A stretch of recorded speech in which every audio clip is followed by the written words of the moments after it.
L'amour, l'amour, l'amour, toujours l'amour. En ce mois de février, sans chercher à être original, je vais vous donner des pistes pour que l'amour dans les relations amoureuses ne soit plus quelque chose de compliqué. Comme pour tout, quand on a la recette ou le mode d'emploi, c'est plus facile. Et même s'il n'y a pas qu'une seule recette, il existe cependant des points importants auxquels il faut veiller. Dans cette vidéo, je vais vous en présenter 5. Bonjour et bienvenue pour cette nouvelle intervention sur le quart d'heure, #LQH. Je suis Anne Leroy et j'accompagne les personnes sensibles et émotives en situation de blocage à se libérer émotionnellement tout en restant authentiques pour atteindre leurs objectifs et vivre leur vie passionnément. L'amour amoureux est un de mes sujets de prédilection et c'est aussi celui de 3 autres expertes du quart d'heure.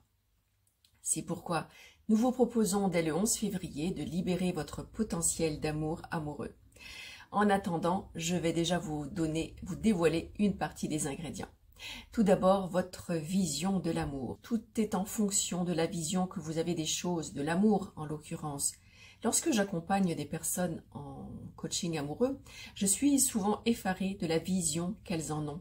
Nous expérimentons ce que nous projetons dans notre mental et qui s'imprime dans notre subconscient. Si vous avez des images de souffrance, de conflit, de mélodrame, c'est ce que vous allez expérimenter. Je me souviens d'une femme qui, lorsque je lui ai demandé quelle était sa vision de l'amour, sa référence, a répondu « Les oiseaux se cachent pour mourir ». Vous savez, cette mini-série américaine relatant les amours impossibles entre un religieux et une jeune femme. Si vous avez une vision pas très joyeuse et harmonieuse des relations sentimentales, c'est ce que vous allez expérimenter. Deuxième point, s'aimer.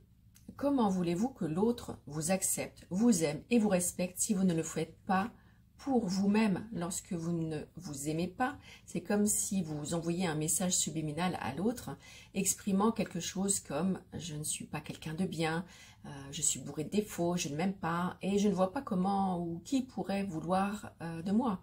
Et devinez quoi? C'est exactement ce qui arrive. On ne veut pas de vous. Ou alors, si on veut de vous, eh bien on va vous maltraiter. Et puis, si vous n'avez pas déjà d'amour pour vous, imaginez les miettes que vous pouvez donner à l'autre. On ne peut pas donner ce qui nous fait cruellement défaut. Et comment s'aimer? Eh bien, commencez par faire la paix avec vous-même. Arrêtez d'être votre pire ennemi. Souvent, il est nécessaire d'aller à la rencontre de son enfant intérieur pour réparer ce qui a été blessé pendant l'enfance.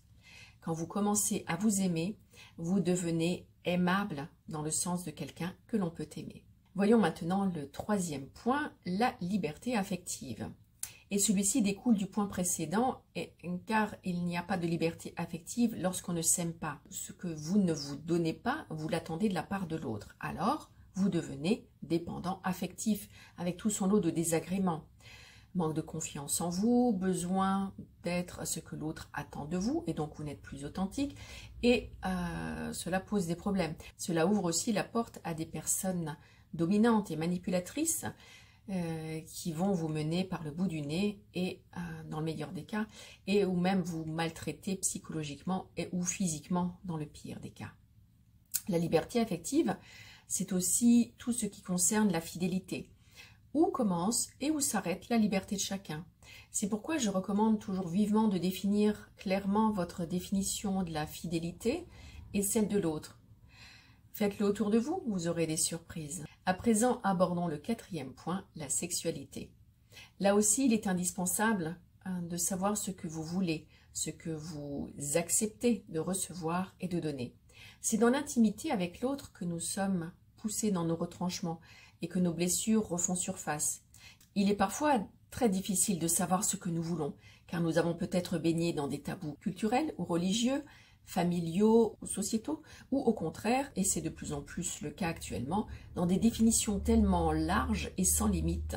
Jusqu'où êtes-vous prêt à aller pour vivre l'amour amoureux et attirer ou garder votre partenaire? Et puis, dernier point de cette liste non exhaustive, la communication. Que les relations soient amoureuses, amicales, familiales, sociales, elles ne peuvent être harmonieuses que lorsque la communication entre les différents protagonistes respecte certaines règles. La bienveillance, l'équilibre, la sincérité, la justesse, l'authenticité, etc. Comprendre aussi que la communication n'est pas seulement verbale.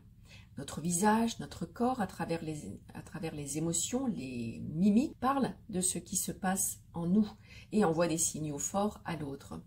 Nous pouvons dire un « je t'aime » avec une expression de rejet sur le visage et le corps qui fait un mouvement de recul. Là aussi, l'harmonie est de mise. Il faut que le langage verbal et le non-verbal soient à l'unisson. Les accords Toltec sont également des guides précieux pour notre communication verbale et non verbale dans tous les types de relations. En conclusion, vous l'aurez compris, ces différents points se rejoignent les uns les autres et forment comme une boucle qui va vous permettre de créer le cocon harmonieux dans lequel vivre joyeusement et dans l'épanouissement votre vie amoureuse. Pour approfondir toutes ces pistes, bénéficier de techniques et d'outils de libération émotionnelle, recevoir des conseils des expertes du quart d'heure, dont moi-même, je vous invite à vous inscrire à l'atelier offert le samedi 11 février en ligne par le quart d'heure, en direct et en replay pour les personnes inscrites, et pourquoi pas aussi de suivre le programme complet sur 3 mois. Que vous soyez en couple ou célibataire, vous ne direz plus que l'amour est compliqué. Je vous retrouve le mois prochain pour notre prochain rendez-vous bien-être du quart d'heure. En attendant, libérez votre potentiel d'amour amoureux. Merci pour votre écoute et à bientôt.